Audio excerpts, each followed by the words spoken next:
अवधूत चिंतन श्री गुरुदेव दत्त श्री स्वामी समर्थ महाराज की जय.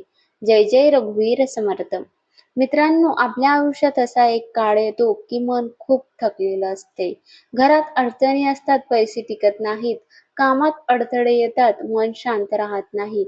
अशा वेळी प्रत्येकाला वाटते की देवाची काहीतरी सेवा करावी, देवाला हाक मारावी. पण अनेक वेळा आपण विचार करतो की मोठी सेवा करायला वेळ नाही, पारायण करायला वेळ नाही, मोठे नियम पाळता येणार नाही, कारण हे खूप धकाधकीचे जीवन आहे.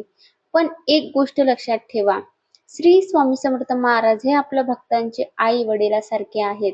ते भक्तांकडून मोठ्या मोठ्या गोष्टी मागत नाही, ते भक्तांचे प्रेम आणि श्रद्धा हवी असते.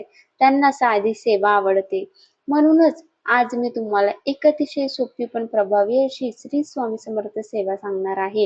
ही सेवा तुम्ही गुरुवार पासून सुरू करू शकता, आणि जर तुम्हाला दुसरे काहीही शक्य नसेल तरी ही एक सेवा नक्की करा. मित्रांनो, गुरुवार हा दिवस स्वामी समर्थांचा मानला जातो.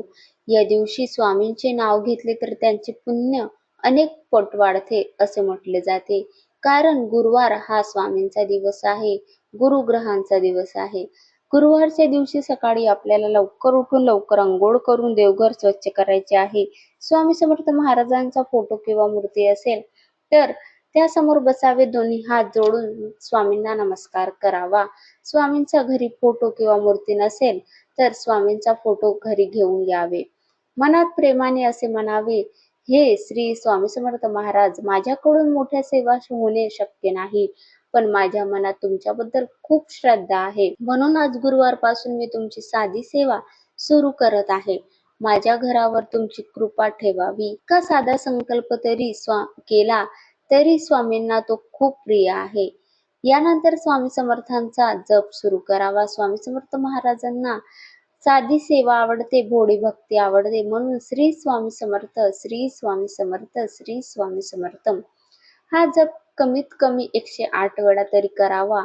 म्हणजे संपूर्ण एक माळ करावी. 108 महिन्याची एक माळ असते आणि ती एक माळ आपल्याला जप करायची असते.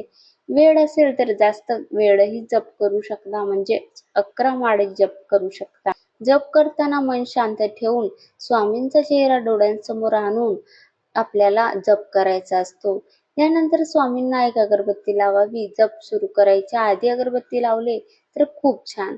स्वामींना चंदनाचा टिळा लावून, फूल वाहून स्वामींना अगरबत्ती लावायची, धूप दीप दाखवायची. जी आपल्याला साधी कोणती स्वामींची आरती येत असतील ती स्वामींची आरती म्हणावी.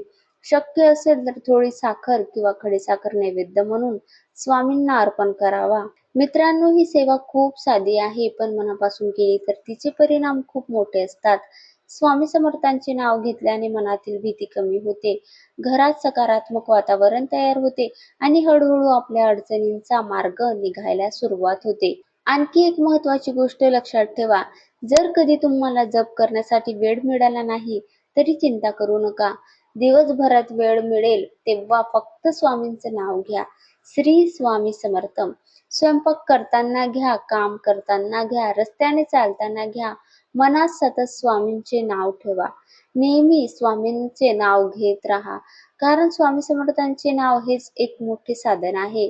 अनेक भक्तांनी अनुभव घेतला आहे की फक्त स्वामींचे नाव घेतल्याने त्यांच्या आयुष्यातील मोठमोठ्या अडचणी दूर झाल्या. म्हणूनच स्वामींची सेवा साधी आहे. जर तुम्हाला मोठी सेवा करणे शक्य नसेल तर गुरुवार पासून ही छोटी श्री स्वामी समर्थ सेवा नक्की सुरू करा. श्रद्धा ठेवा, विश्वास ठेवा. स्वामी समर्थ महाराज आपल्या भक्तांना कधीच सोडत नाहीत. योग्य वेळी ते मदत करतात, मार्ग दाखवतात आणि आपल्या जीवनात आनंद आणतात. चला शेवटी स्वामींचे नाव घेऊया. अनंत कोटी ब्रह्मांड नायक राजाधिराज योगीराज परब्रह्म श्री स्वामी समर्थ, अक्कलकोट निवासी श्री स्वामी समर्थ महाराज की जय. जय जय रघुवीर समर्थ. स्वामींना नेहमी भोळी भक्ती आवडतात, म्हणून स्वामींची साधी सेवा करा. फक्त स्वामींचा क्षणोक्षणी नाम जप जरी केला तरी स्वामींची कृपा नक्कीच सर्वांवरती होतात. म्हणून स्वामींचा नाम जप करायला विसरू नका. शुभ गुरुवार. माहिती आवडल्यास नक्कीच एक लाईक करा आणि श्री स्वामी समर्थ लिहायला विसरू नका. श्री स्वामी समर्थ. जय जय स्वामी समर्थ.